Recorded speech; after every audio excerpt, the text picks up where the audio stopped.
Let's do this. The Cult of Hockey podcast by the faithful and for the faithful. I'm David Staples of the Edmonton Journal, and I'm here tonight with Bruce McCurdy. Hey, Bruce. Hey, David, how are you doing tonight? Surprisingly bitter, considering considering that the Oilers won in overtime, 6-5. I can think of all kinds of things that went wrong in that game, and it's hard for me to think of I was struggling to think of a good thing, and now I've forgotten what my good thing was. So, I think I remember what it is now. But it was brutal. The Oilers were up 4-1, and the way they gave up that, they ended up, the St. Louis Blues ended up tying at 5-5 in the third. And the way it happened was, we've seen this too many times, and the Oilers you just know it's coming. They start playing sloppy, thoughtless, lazy ass defensive hockey, Bruce. Lazy defensive hockey. This is not a team that will succeed in the playoffs if they don't get over. Going to say that doesn't work in the playoffs. Yeah, they were quoting what's his name, the Blues coach Craig Berube, saying, if you can't play defense, you're not going to win anything. This Oilers team is not going to win anything the way it's playing right now. And this goes right from the top of the roster: Connor McDavid, Leon Draisaitl, Darnell Nurse, to the bottom. And in some ways, the guys at the top are most culpable because they're the team leaders and they set the tone for the team. And they were a big part of the problem in tonight's game. So I know that, some people don't like to hear that, any criticism of the best players, but honestly, that's what I saw tonight. And I've seen it throughout the regular season. They obviously can play strong defensive hockey, but it's not their religion. And, it's not what they do every minute of every game. They take big chunks of the season off. And I don't know, I haven't watched Sidney Crosby, the top 200-foot player in the game in, game out. Maybe he does the same thing. I don't know. Maybe you have to do that in this long marathon of the season. But it is kind of disconcerting. I think it's we see it too often for me to have, my usual buoyant confidence in this Edmonton Oilers team. I'm seeing this too much, this kind of defensive shredding. We saw it in Tippett's, the last days of Tippett. And I don't know what you can do about it, but it's happening. Yeah, I'll get into some of that in my number, but it's frustrating to have a multi-goal lead in a must-win game slip away on home ice for the second game in a row against a critical, potential rival in the playoff race. I mean, ultimately the Oilers came away with, well, we normally say the 2 points, but they came away with 2 of the 3 points. With the other team kind of stealing one because they were able to get themselves back in the game. So anyway, that's like I say, at least they won, right? At least they won. So I should be happy. I should be happy about that. They won. It was just a fantastic overtime goal, and they won. I'm happy. And they won. So let's start with our good things, Bruce. What are you going to have for your good thing? Is it going to be that overtime goal, or what is it? My good thing is that Craig Berube, a man I admire and respect. Let's start there. But he started Craig Binnington in goal tonight. That was a good thing. And the Oilers proceeded to light up, said Craig Binnington, for 4 goals in 13 and a half minutes. 13 shots, 4 goals, sent him to the showers, built their comfortable lead. And of course, within that good thing of which I'm couching as Berube's decision, was the fact that the Oilers came out early and created some good chances and converted several of them. And they didn't convert them all. I mean, geez, Binnington, the first 4 shots he faced were 2 goals by Zach Hyman from in close, a 2-on-1 drive by Leon Draisaitl, and a breakaway by Connor McDavid. He also faced a breakaway by Zach Kassian where he missed the net. And the whole Blues team came out at 6s and 7s, and they were turning the puck over. They didn't have any crisp play in their own end until Binnington got pulled after the 4th goal, and I'm glad he got pulled after the 4th, not the 3rd. Let's put it that way, because the Oilers were only able to get 1 more in regulation on Billy Husso, the emergency replacement netminder. But the good thing was that early start to the game, and the Oilers dominated the first period. What we have scoring grade A's 11-3, Yeah, in the and first. and Well, 11-4 by the end of it, but yeah. right, and Natural Stat Trick had a 14-7 high danger chances. And the Oilers' high danger chances in this game went from 14 in the first to 3 in the second to 2 in the third to 1 in the overtime. So 14 of their 20, 70% of their grade A shots came in the first period. So, I mean, there is the hot start, and that's my good thing, is they came out of the gate, and they seem to, for now at least, have resolved that ridiculously long-lasting problem of giving up the first goal and falling behind early in games. Now the problem is not getting the lead early in games, but how to hang on to that lead. So I guess we should be celebrating the 9th straight home victory, which is a franchise record. And well, again, yeah, it doesn't feel like a night to celebrate for some reason, Bruce. But that is something, and that's fantastic. it isn't a franchise record. Oh, okay. This is one where I put a lot of stock in the playoffs. When you're just talking about results of games. And in the 1985 Stanley Cup playoffs, the Oilers went 10-0 on their home ice. They won 2 games off of Winnipeg. 2 games. What the heck they beat in the second round in '85? Oh, they beat LA, then they beat Winnipeg, then they beat Chicago, 3 home games, and then they swept the last 3 games of the Stanley Cup Finals against Philly for a 10-0 playoff run, 10 straight wins. And in 1988, they won up that by winning 11 straight home games, including the final pinching game of all 4 playoff series as they rolled to the last of the Gretzky Cups.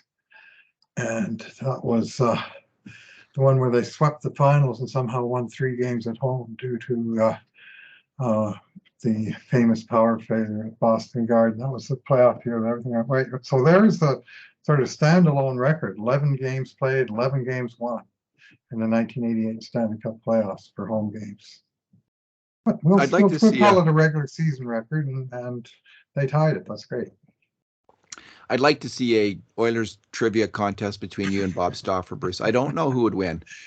Stauffer's good. Stauffer's good. He probably won. Oh, I don't know about that. I have my sweet spot, so. You do. Especially the 80s. Hit that one right out of the park. Yeah, the 80s. Okay. I attended all those games. I remember those wins. I can tell you the score, probably all of them. I won't, but I could. All right. Well, we'll just pass on that particular pleasantry for tonight, but maybe we'll get back to that at a different podcast. In the summer, when we got time to fill on the podcast, we'll do that. Bruce, so the start was good, and you've recounted that. In some ways, the key goal, because it looked like the Oilers were going to lose this. You know, they have their usual second period collapse where you just know it's coming, and here they do collapse. And then Darnell Nurse rushes that puck up the ice, makes an absolutely fantastic pass, cross-ice dart over to Kane, who puts it on net, hard shot on net, and Husso, who's been very good up until then, not making any mistakes, makes a mistake. He drops the puck. And Nurse goes to the fracking net, picks up the puck, and beats the goalie. Just a great fundamental play. Go to the net, go to the net, go to the net, and he does it, and he scores, and it turns out to be a huge goal.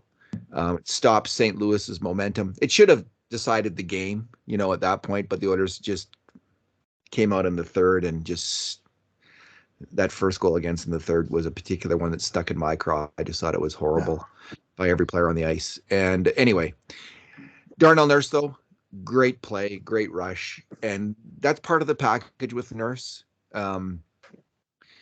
He's such a valuable player for the Edmonton Oilers, and I know he's gotten a lot of criticism, including from me in recent and you, from most people. And but he plays the hardest position on the team other than goalie. I think is top line, number 1 D man. He's out there every single game against the best players on the opposing team. The O'Reillys and the Tarasenkos. They didn't have Jordan Kyrou, I guess, tonight, thankfully. Mm-hmm. Every game, he's against these absolutely brilliant attackers. The best hockey attacking players in the world. He's out there and he's got to stop them. And yeah, he struggles now and then, but he's such a force. He's so fast. He's so big. He can make plays, and certainly never a lack of effort from Darnell Nurse. Sometimes a lack of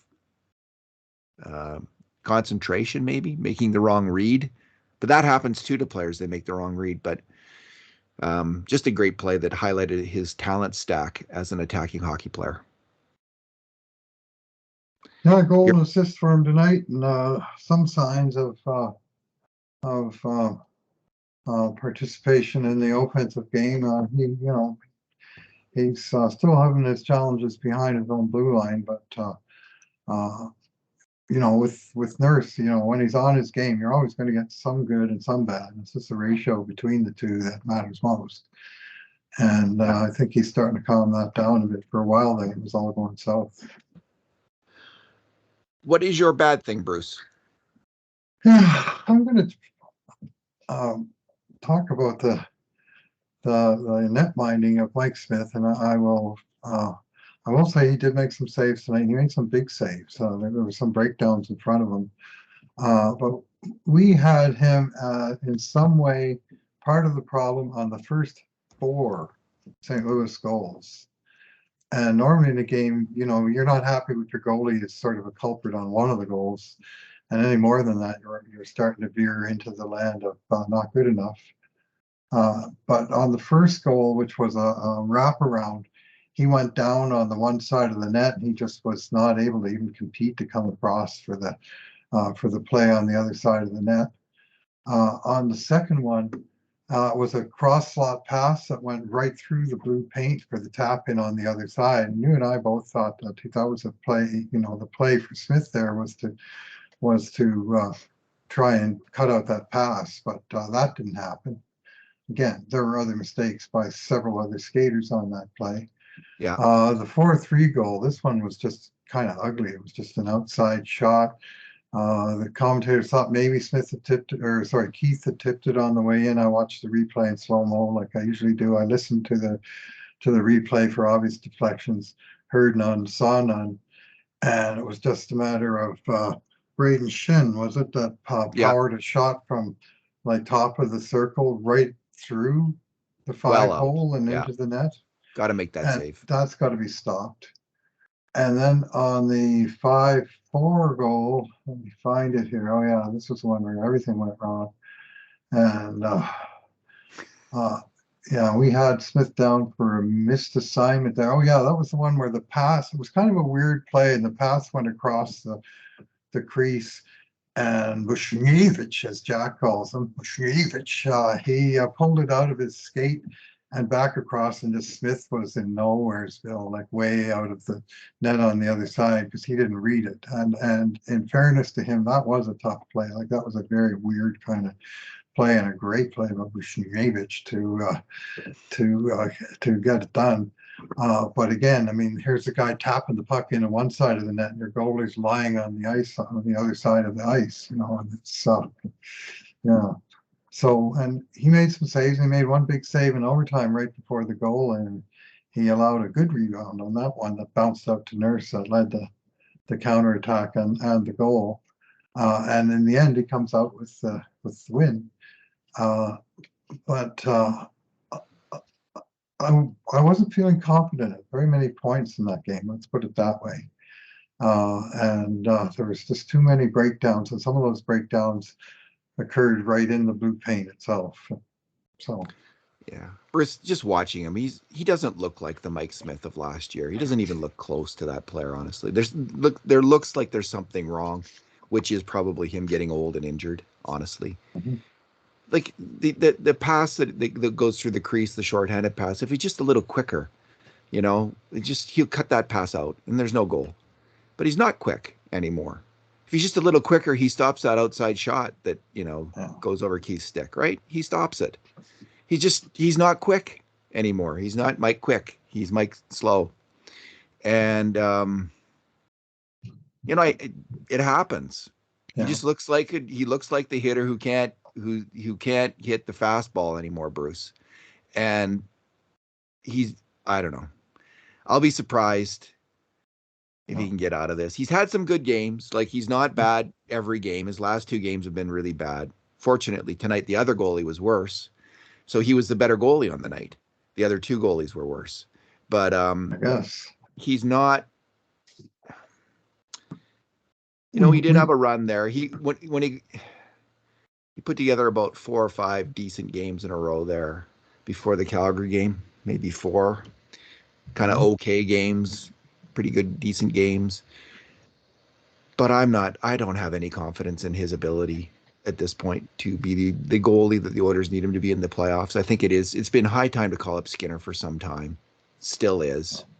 And I just think they're super loyal, which is probably like it's like with starting quarterbacks, right? You don't want to tinker with them too much. You got to stick with them. There's a kind of a mystique around the position where you don't screw with them. You give them a lot of space and show a lot of confidence and backing in them. So I get all that, but at some point that changes, and you have to be. This is pro hockey. It's all about winning. If you have a goalie who, on the first 4 goals against, is making mistakes, I mean, you hardly ever see that. We saw it tonight, especially the first 3. I mean, you can make arguably that was a really tough play on the Yeah. fourth, Yeah. That but was. I don't know, Bruce. I wish they would call up Skinner, and I think there would be a huge sigh of relief from Oiler fans. The vast majority of Oiler fans is who would think, okay, it's time. Am I wrong? No, I like your analogy of the aging slugger who can no longer keep up with the fastball. And I mean, when you talk about aging, I mean, Mike Smith is now 40 years old, right? He turned 40 a little over a week ago. And I'm not sure, is the Oilers' first 40-year-old goalie since Jacques Plante? I think maybe. I know Rowley, Javi Bulin got very close to that age, but to look it up to be sure. But 40 is pretty old. And it's to push the baseball analogy a little bit. When your 40-year-old slugger can't catch up with the fastball, he can do one of two things. He still knows how to work the strike zone. He can take pitches. He can draw walks. He can do things, or he starts guessing and he starts chasing the high pitches that are out up and out of the zone, but he can't hang off of them. He takes a swing at them anyway, and he strikes himself out effectively. And That's that what we're kind of seeing. guy is probably not going to help you a whole lot. And that's kind of what we're seeing. That's a good comparison, Bruce. His kind of being dramatically out of position seems like he can't course correct. He's guessing, right? He's guessing it's going to be, and it's Sometimes. going to, yeah. So I mean, fortunately, Bennington was even worse. So, my bad thing, Bruce. So the Oilers, we talked about their great start where they were, 11 grade A shots to 3 for St. Louis, and they're cruising along, man. It's going good. Even after they scored the fourth goal, they're getting grade A shots. Connor McDavid, I think he burst in on a really good chance. 30 seconds left in the period. Then the play comes the other way, and it's a 3-on-3, and Connor McDavid's one of the 3 coming back. And at the red line, Bruce, Connor McDavid's like does not take a stride for the rest of the play, and he wasn't going too fast before then on the back check. He's skating back, and at the red line, he stops skating and he starts cruising, and he lets Brandon Saad, his man, go right in, and I think it's Nurse and CC, if I'm not mistaken, covering Yeah. their men.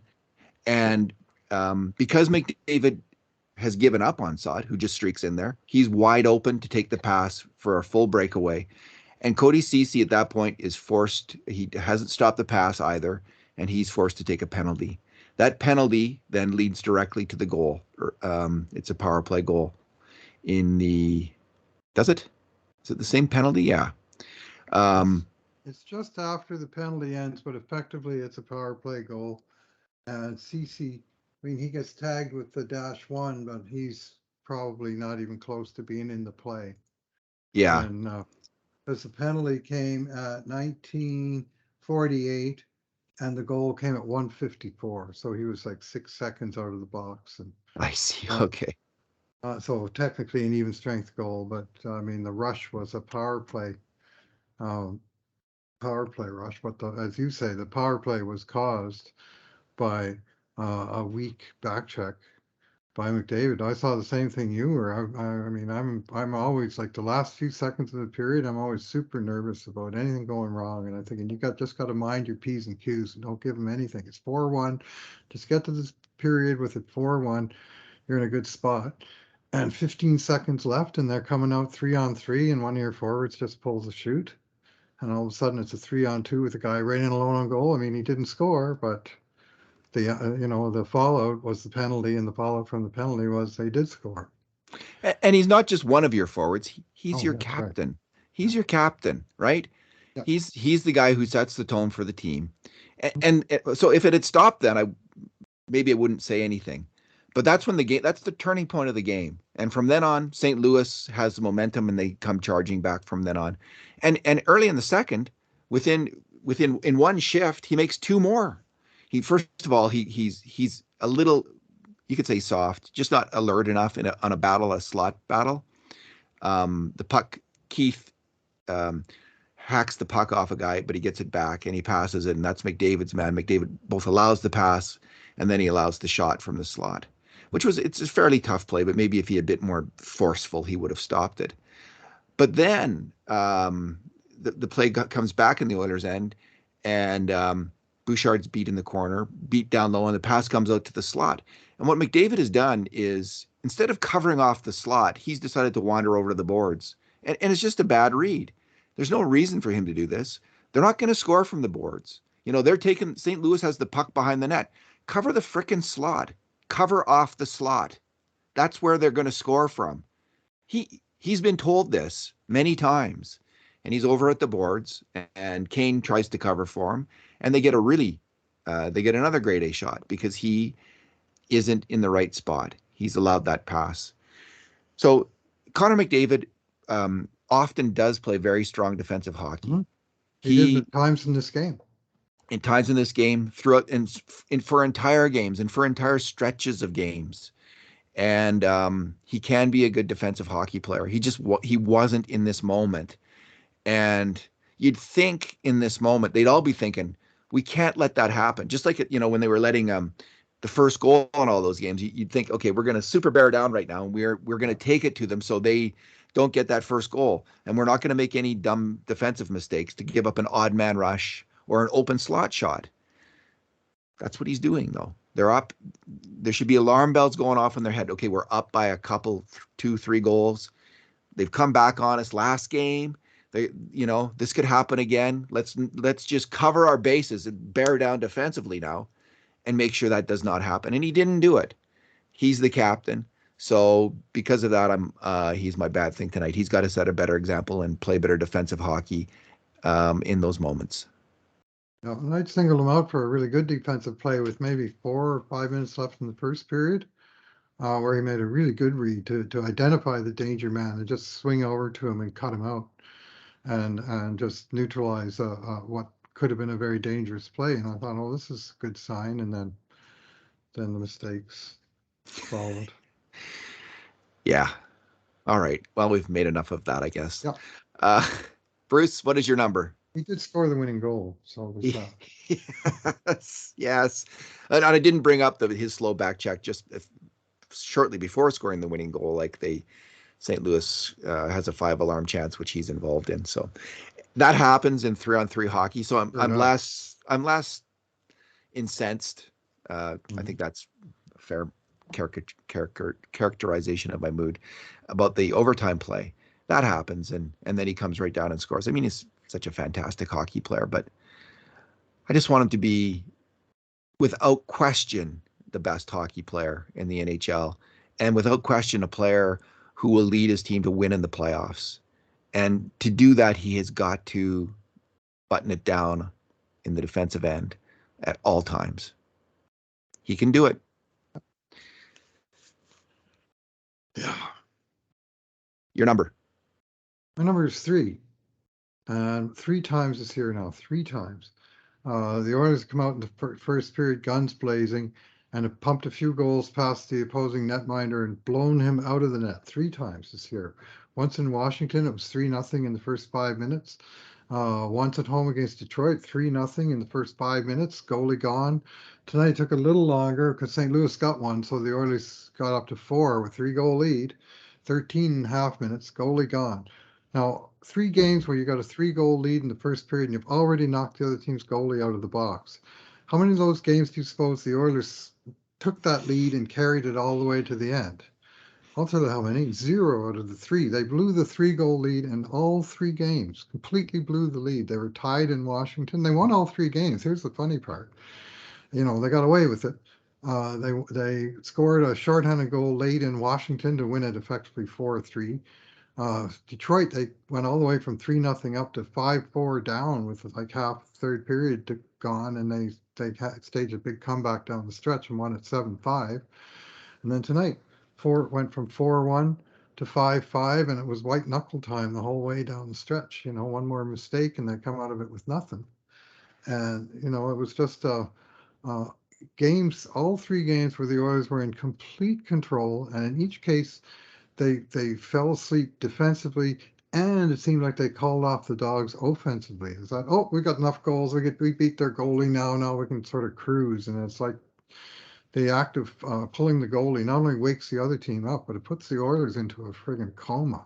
3 out of 3 times. I mean, when are you going to learn this lesson, fellows? This is the pros here.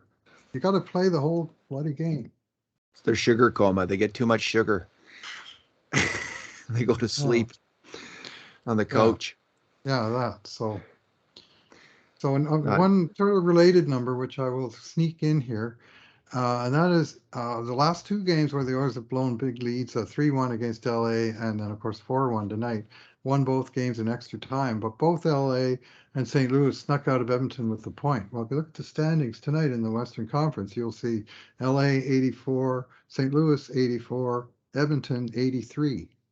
Even though they got the 2 points, they didn't get the 2 points. They got 2 of the 3 points because of the way that the game worked out and because of the crazy point system that the NHL continues to inflict on us. Yeah. And it's a 9-team race for the playoffs. I mean, it is, and there's only 10 8 if you include spots, Winnipeg, which I don't. But so it's a 9-team race for the playoffs, and Vegas is still just 5 points back of the Oilers. Well, they're winning 3-0 in Seattle. They probably already won it by now. They played Seattle twice in a row. I think both games in Seattle, and it was 3-0, and tonight it was 3-0 late. Is it over? Just wondering if the standings have been updated. 5-2. Fine. Yeah, maybe the standings. I just updated the standings, so maybe my thing already includes that. We'll see. I don't know how many games Vegas has played now. I guess Seattle's officially out. Won 4 in a row, and at this point in time. Oh no! So they're just okay. This isn't. Yeah. So now they're just 3 points back of the Oilers. Dallas is 4. Dallas is now out of the. And LA still ahead because they got 1 in Edmonton, and then last night Calgary let them off the mat and let them walk away from Cowtown with 2 points. Thanks for nothing, Calgary. We hate Calgary, right? Well, I was rooting for them last night. I mean, it's not often. Not often am I rooting for Calgary. And I was watching that game, and I'm rooting for Calgary to, pull off, squeeze one out somehow. 2-1 late. I'm thinking, okay, this is Daryl Sutter territory, but nope, couldn't hold the lead, and then they couldn't do anything in overtime or the shootout, and that was that.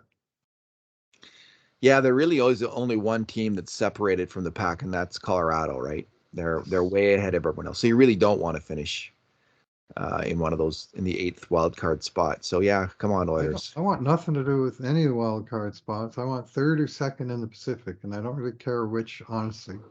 Yeah. Home ice is great, but I mean, 3rd or 2nd, you're going to get the same opponent, 7-game series, and honestly, after 2 straight years where the Oilers started off on home ice and were heavy favorites to win their series and blew it both years, in some ways I wouldn't mind start on the road and get their feet wet there. But third place in Pacific is the minimum objective as far as I'm concerned.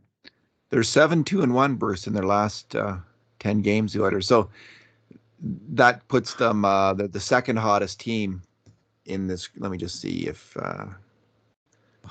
second hottest team in this group of teams. Only Minnesota has a better record. So Colorado's got the same record. So The Oilers go ahead. the Oilers currently have concurrently are riding a 9-game home winning streak and a 5-game road losing streak. Here come the Oilers. Finally figure out one part of the problem of the issue. And because they'd lost 11 out of 16 at home all in regulation before that. Now they started winning at home, and now they're winning at home. But just like that, a team that had been really good on the road, suddenly they can't get her done. So hopefully that turns around on this 3-game road trip upcoming. They're going to need to win some games on that trip. Yeah, they're the weirdest team in hockey.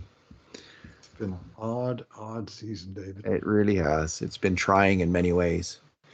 Bruce, my number is, so I talked about that play where McDavid failed to make the back check on that play. So after that, St. Louis, my number is 13-3. That's grade A shots, including that and after that moment. From then on, 13-3 the rest of the game. Fortunately, the Oilers scored on 2 of those 3 with Nurse and McDavid scoring. But 13-3, I mean, St. Louis just got rolling and the Oilers could not stop them. And it was just bad news. So, yeah. So what's the next game? We got Monday night? Sunday night against Sunday Anaheim. Night. Oh, yeah. It's We 6 figured out what p.m. It's an early start, and I still don't know what channel it's on because it's not listed on my TV anywhere in any of the usual suspects. So hopefully they just haven't got the listings figured out. They're right up against a different game, Vegas and Vancouver, but surely the Alberta audience will get Edmonton. So we'll see. By the way, that was our scoring chances. Natural Stat Trick had high danger chances at 20-19 for Edmonton after 14-7 in the first, and at 5-on-5 play, it was 13-5 in the first, and then after that 16-14. It wound up only 16-14. And my man Jesse Puljujarvi, who didn't score a point tonight, that I just wrote about how he does things to help whatever line he's on. Tonight, his grade A scoring chances were 10-for-1 against.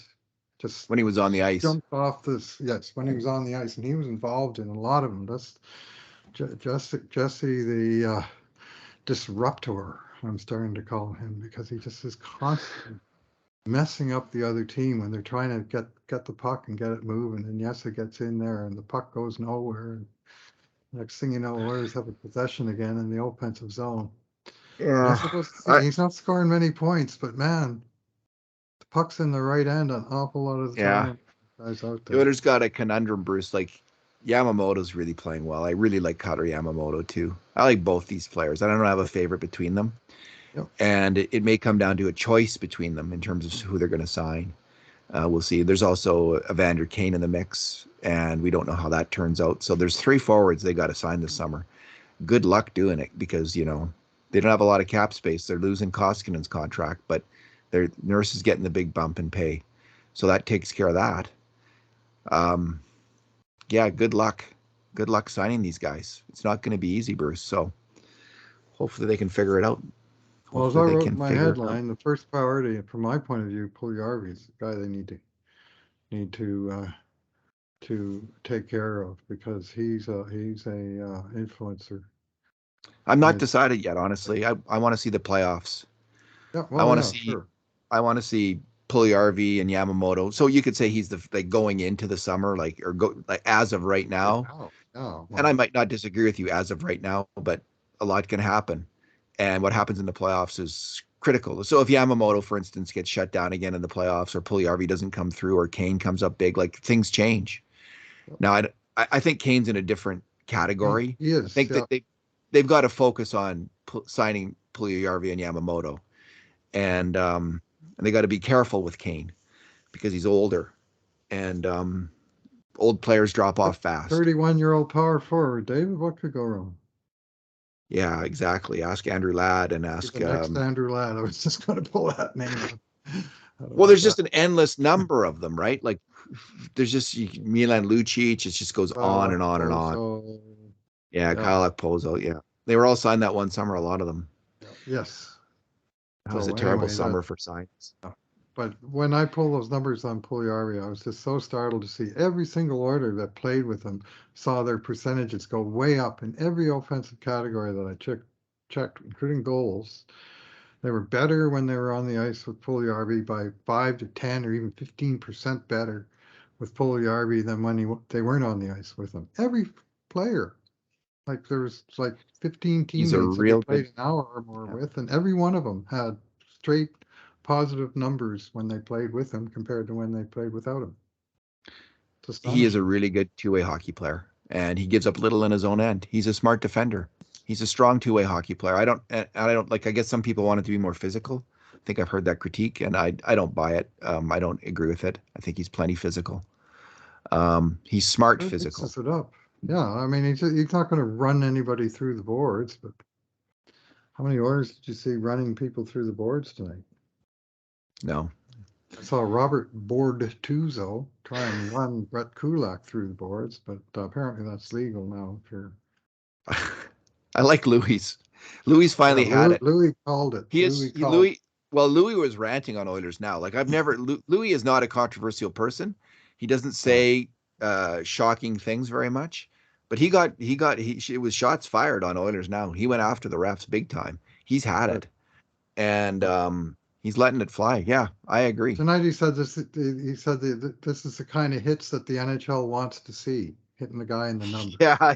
He said it, and I thought, yeah, good on you, Louis, because that's the way it comes across to me too. Yeah. All righty. Well, let's leave it there, Bruce. Let's leave it there. Kurt's got the game grade, so. Right on. All right. Thanks for talking tonight. Great. Thanks for listening, everyone. And in the meantime, and in between times, this has been another edition of the Cult of Hockey podcast.